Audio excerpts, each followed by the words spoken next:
I've been in the restaurant business since I was 14 years old.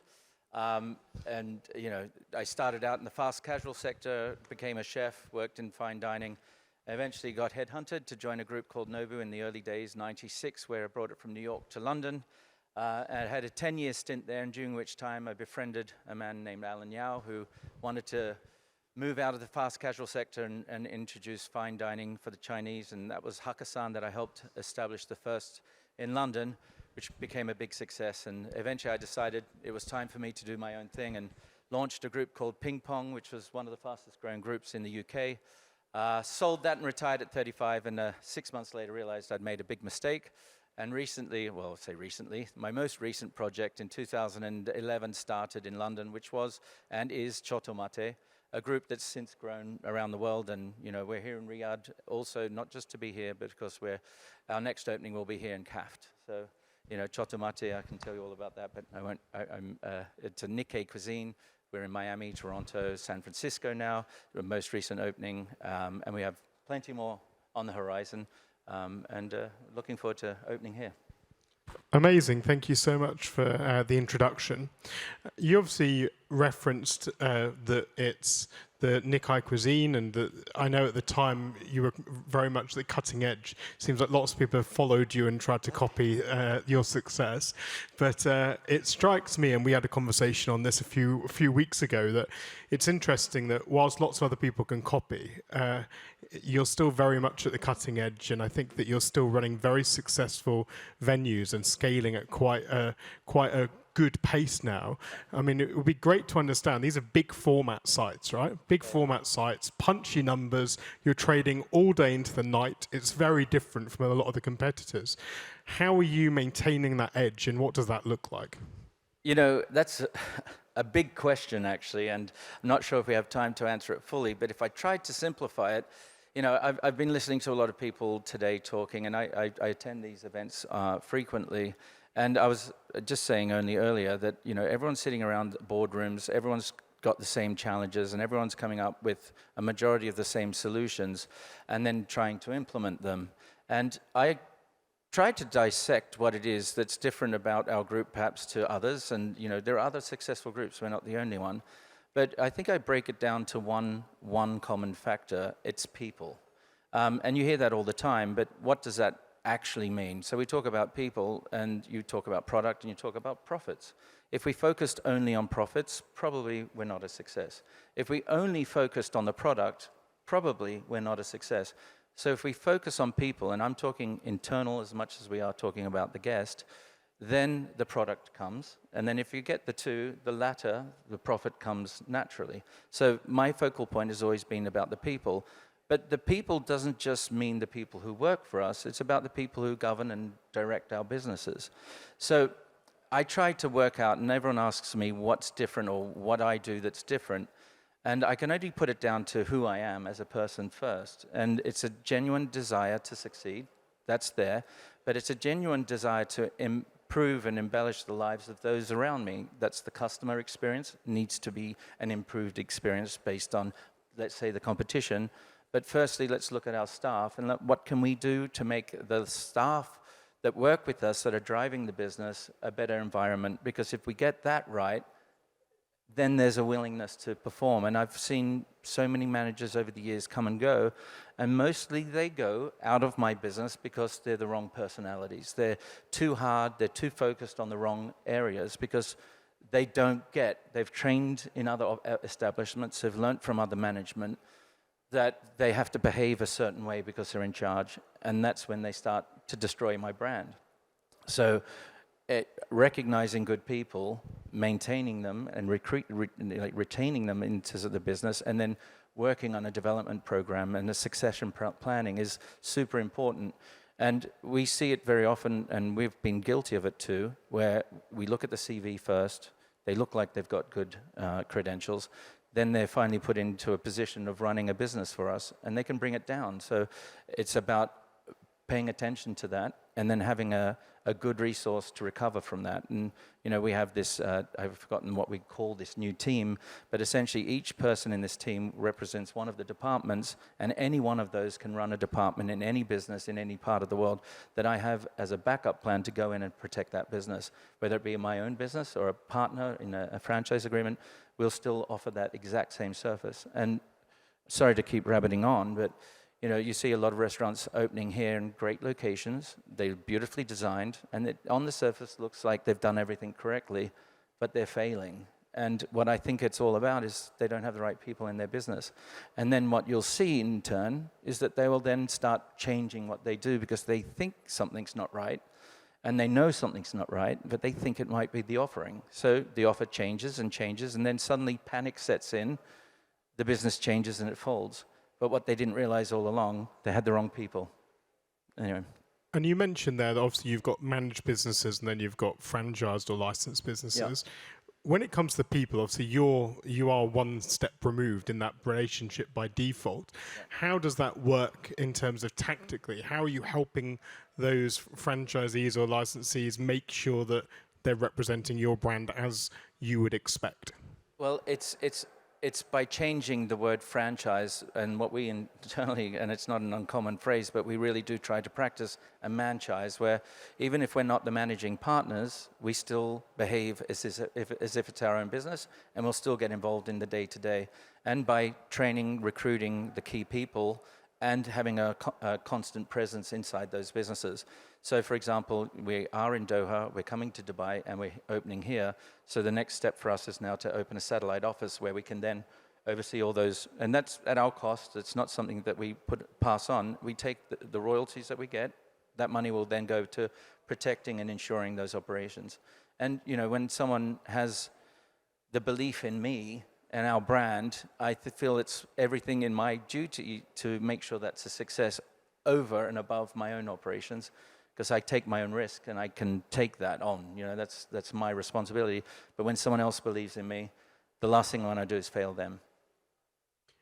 And obviously you said you're launching here. I think I called you yesterday and you were training chefs in the kitchen.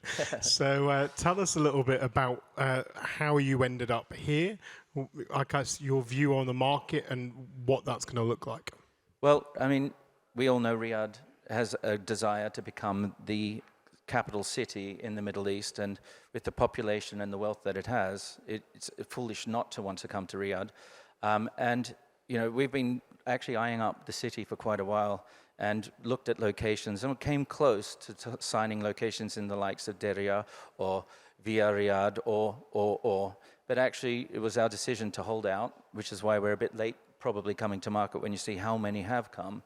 But we felt that the CAFT location that we have chosen has the longevity, and I believe was only going to become more and more relevant as the offices become occupied.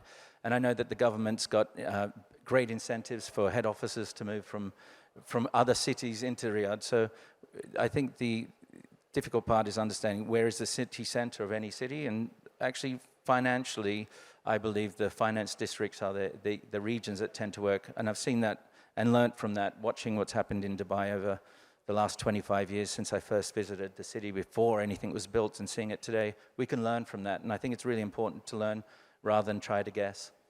It's literally where the money is, right? Where the money is. It's interesting. I was thinking as we came up here, actually, that the first meeting we ever had was pretty much 10 years ago now. So, yeah. And I think that we obviously worked together for a little while at that period. Yeah.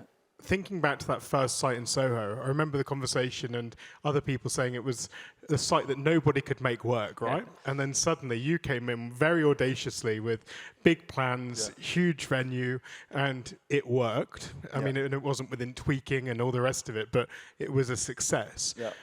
How do you take that, and that it was a very kind of raw driven, and I remember you always being very passionate, and then start replicating something that comes from that absolute raw passion? Yeah, well, I think that goes back sort of to the first question, and I look at myself and I realize one thing that I believe I do well, and I like to think I do well, and I hope I do well, is that I'm good at motivating and energizing and getting a team to feel that they can conquer anything.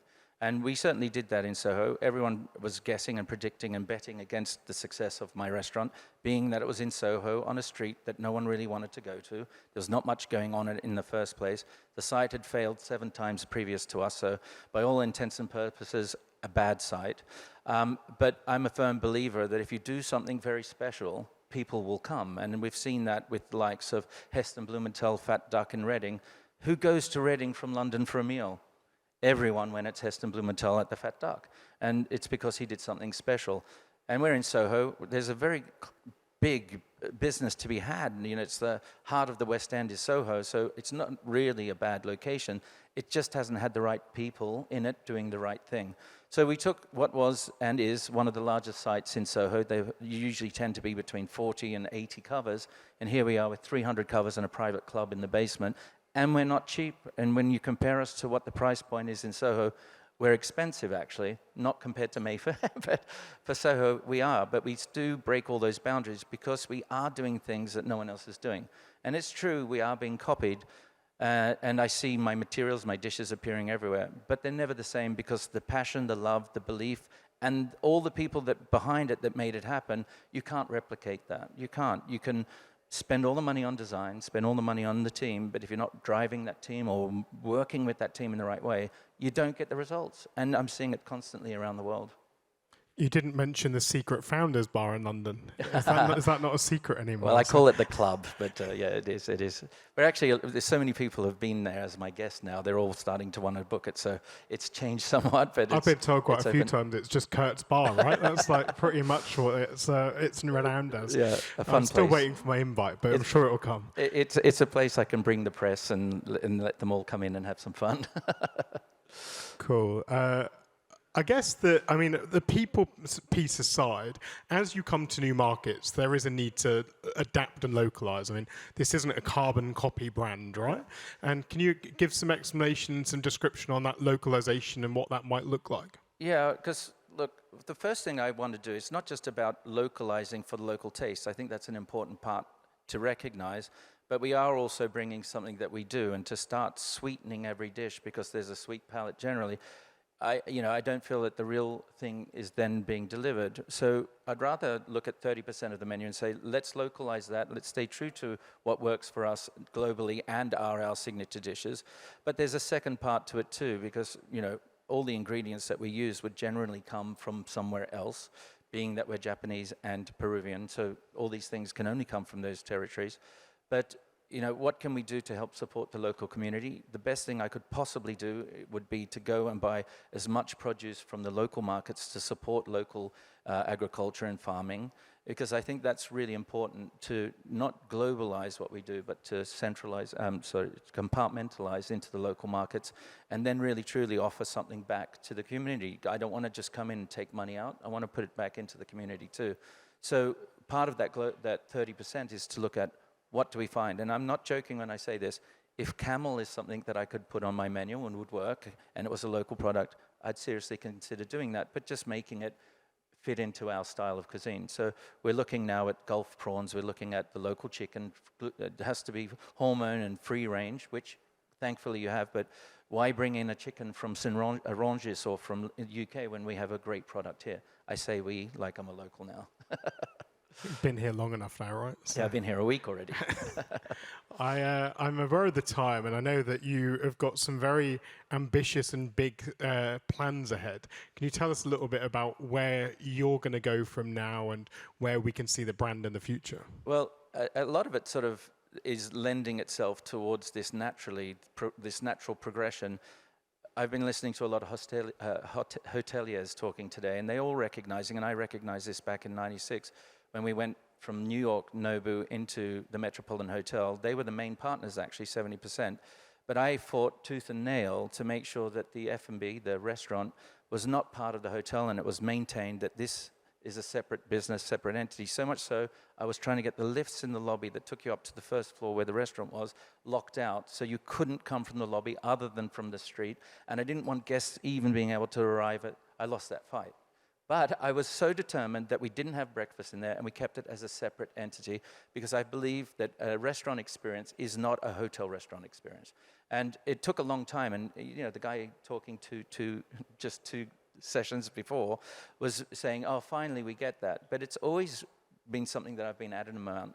And my point to this is that hotels and F&B now need each other. They do. The F&B needs the good hotel where people are wanting to hang out and stay overnight and go to the pool and dine later on.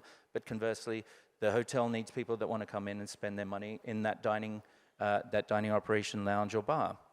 So I would like, and we're working towards our own branded hotels. And I'm starting to see Chotto Mate not just as a restaurant brand, but as a lifestyle brand, where it could be a piece of sporting equipment, it could be some clothing, it could be a hotel, which is what I'm looking towards doing, and it's a restaurant, and it's a lounge, and it's a bar, it's a lifestyle. And that's what, has always been the driving force of everything we do. We talk about the design, the fashion, the music, the food, but it's actually all lifestyle first, and focused on food today. And then I want to apply those same beliefs into every facet of what a hotel experience would be. And I'm looking to bring it to the Saudi market first. Amazing. And when are we going to be able to come and dine in Riyadh? October. Come hell or high water. Well, thank you very much. I just watched that movie today. Thank you for joining us, and a big round of applause to Kurt. Thank you so much. Thank you.